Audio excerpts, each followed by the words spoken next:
Welcome back to the 513 podcast. I'm Nick Nickel, also known as Bengals. So I'm here with Vince today and a very, very special guest. Michigan defensive back, first round pick, number 30. Wait, no, 23. Oh, I can't even think today. That's how hyped we are. Dax Hill, how are you doing today, man? I'm good. I appreciate you guys for having me on. Yeah, man, great to have you on. Great to have you as a Bengal, and can't wait to see you finally be a starting safety for us, man. Yeah, no, I'm excited for the future and this season. This training camp. It's going to be here before we know it. So I'm getting ready for that. But yeah, I'm excited. Yeah, man, let's get on with the questions, shall we? hmm All right, so first question I have for you today is can you explain to us the whole draft process and how it went for you with Cincinnati last year with interest that was shown and finally getting that phone call at the end of the first round that day? hmm Uh, yeah, it was just a lot of emotions. I came from actually Vegas, leading up to the draft. So I kind of flew in that same day, and then I had a draft party.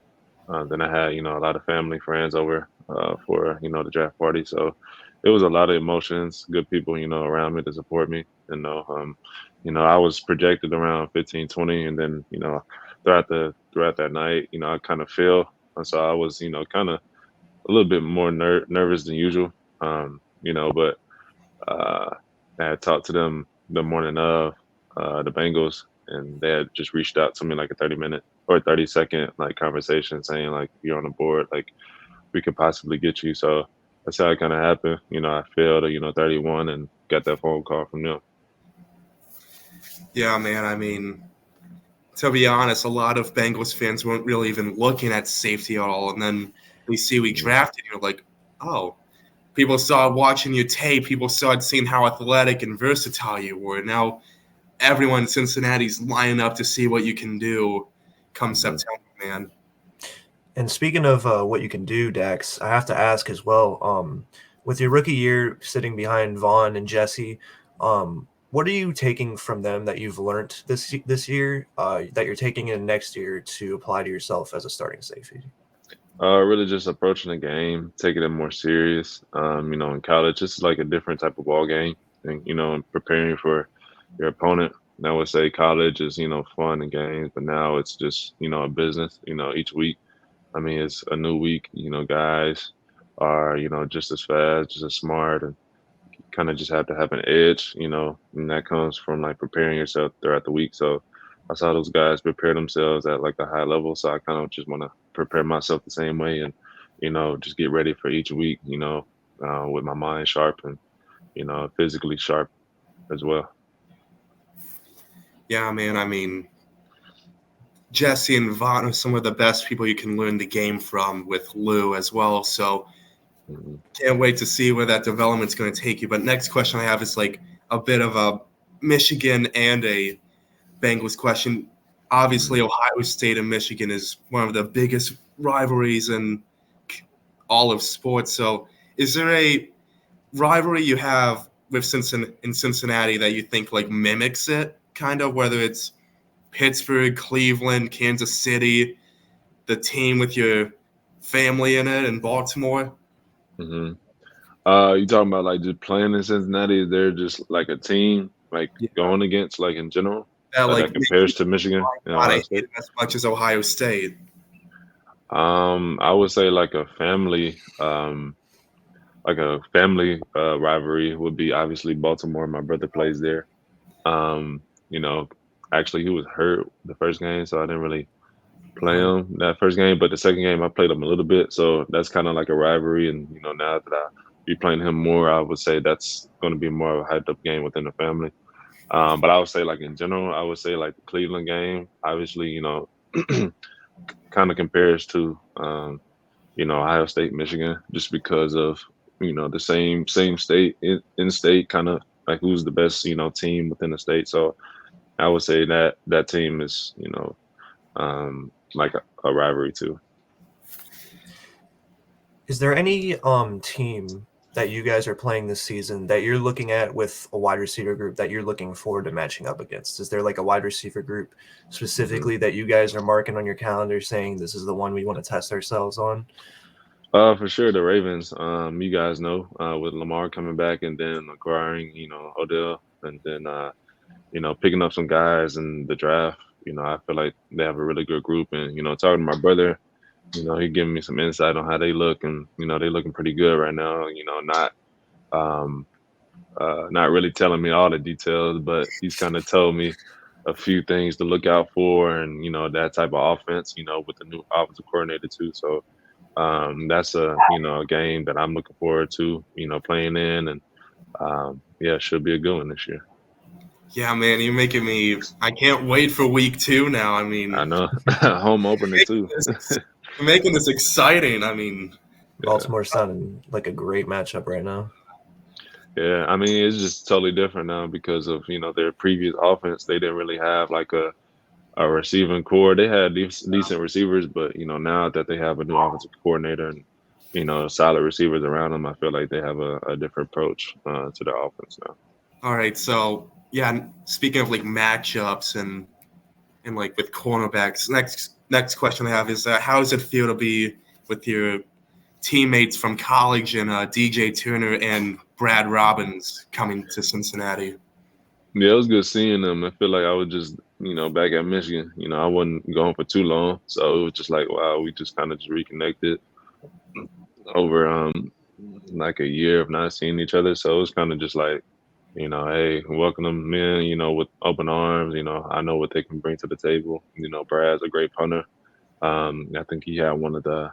I'm not sure what the stats are, but I'm sure like his net punt was probably up there, with the top, on collegiate level. And then DJ Turner really just bringing his speed, athleticism to the defense. I feel like that's only going to help the secondary as well. As being young, so I feel like that's only just going to help us, throughout, the season. Along with DJ Turner, the Bengals also drafted safety Jordan Battle. With him and the signing of Nick Scott, what are you looking forward most to with working with these new safeties besides you this year? I'm really just looking forward to what they can bring. I know, we're all different in terms of how we play, how we approach the game. I feel like it's a good combination of our athleticism, Jordan. They're both kind of heavy hitters.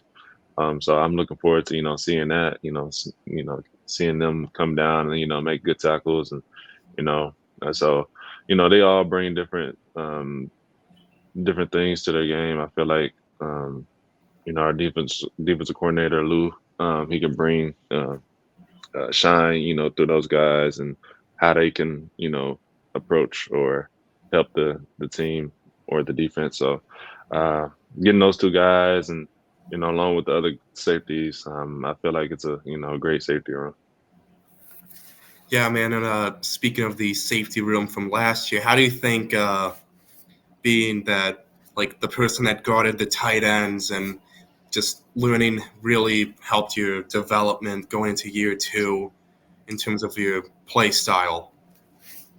I feel like last year kind of just going in, I would like you said, typically go in on third downs, covering the tight end. So I feel like that kind of just gives me more room and comfortability.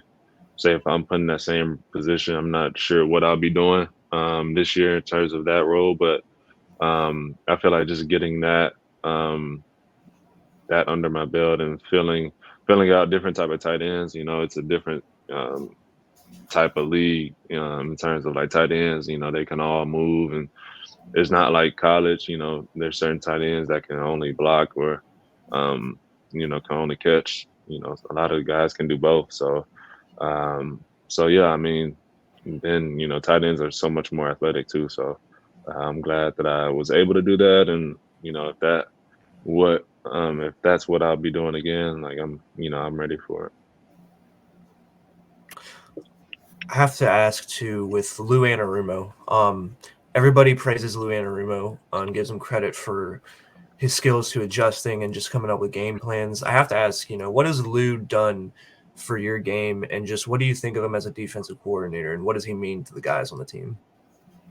Yeah, I mean, for the guys that's been there for, years, I feel like he's kind of just developed and, gave, the defense a new stigma. I feel like, uh, I'm not really sure about I'm not sure, like growing up or before, like when I was in college, I didn't really follow the Bengals like that. And I know he's been here for like 5, 6 years now. So, um, but I've seen him, change an entire defense, along with the offense, what they can bring. But having a defense that can, match the firepower of the offense, I feel like that only makes, the city of Cincinnati, better. And yeah, he's done a lot. I haven't really played under his defense like that.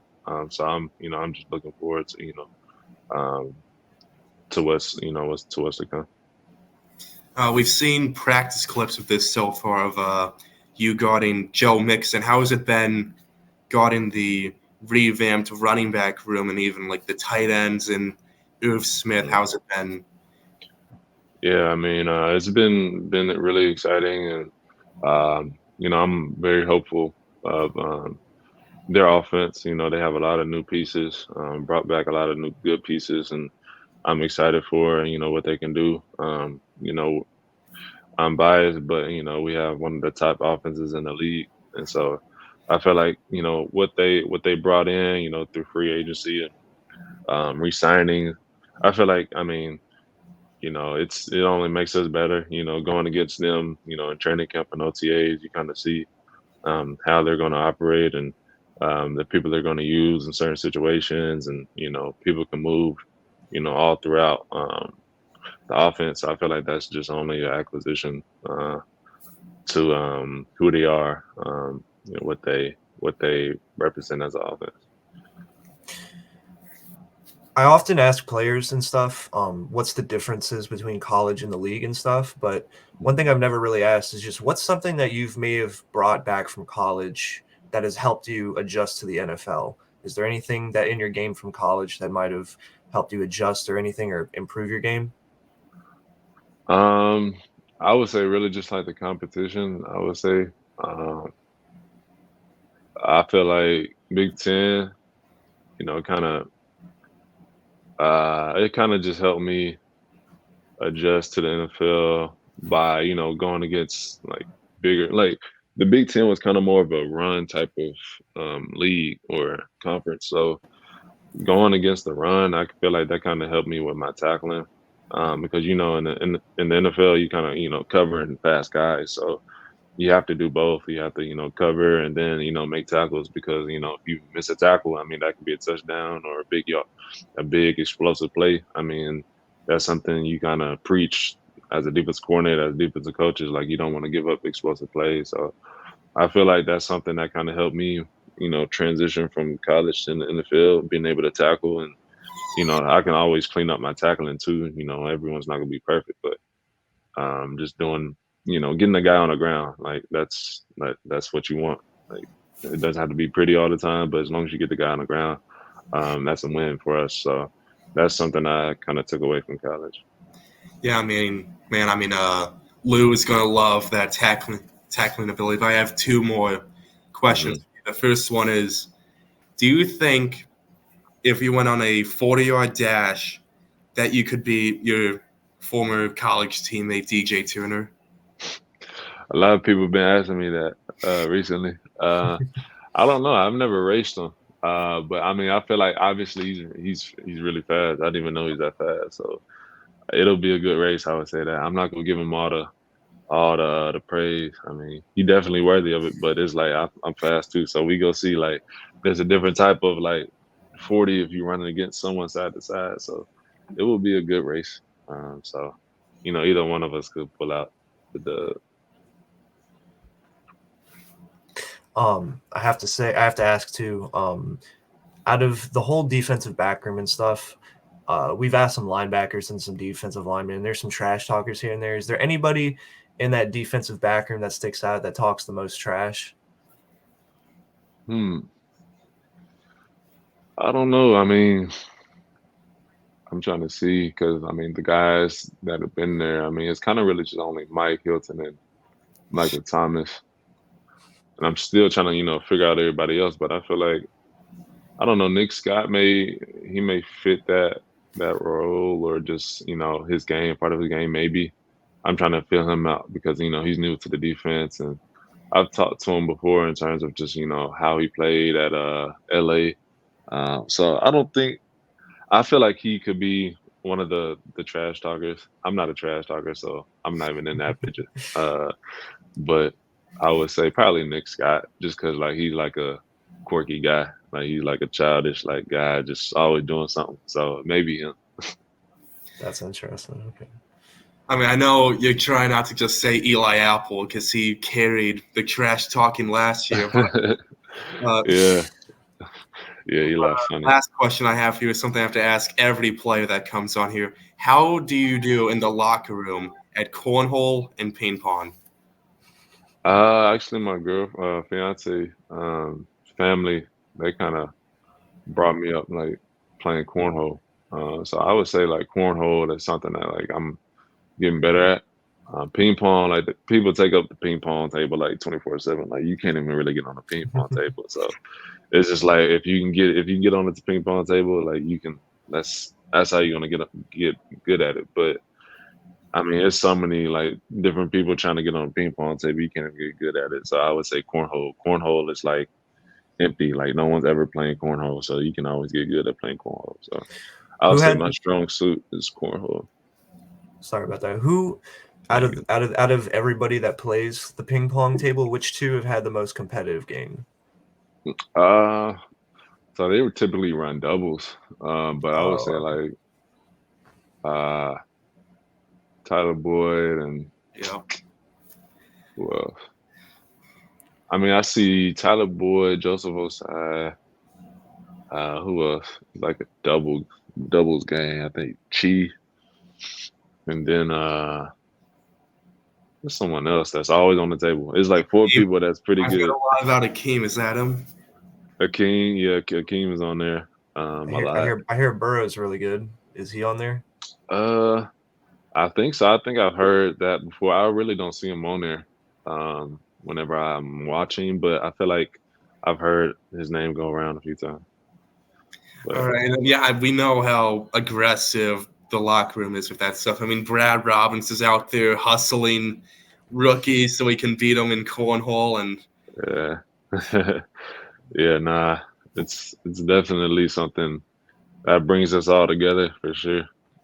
Which just always doing something else besides football. I feel like that's good because we're always surrounded by it. So taking your mind off football is good. Yeah, I mean, Vince, you have any more questions? I believe I'm all good for today. All right, I think that's all we have for you today, Dax. Thanks for coming on to the 513 podcast, and for everyone listening, make sure to subscribe and follow Dax on his socials as he has his first year starting, and hopefully Pro Bowl, All-Pro, Super Bowl. Dax will break out. Big three. Dax will break out. Yeah. Appreciate you. So we're wishing you all the luck, man. You're gonna have a great season. We're rooting you on, and we hope you have a good day today, man. All right, you as well. Appreciate you.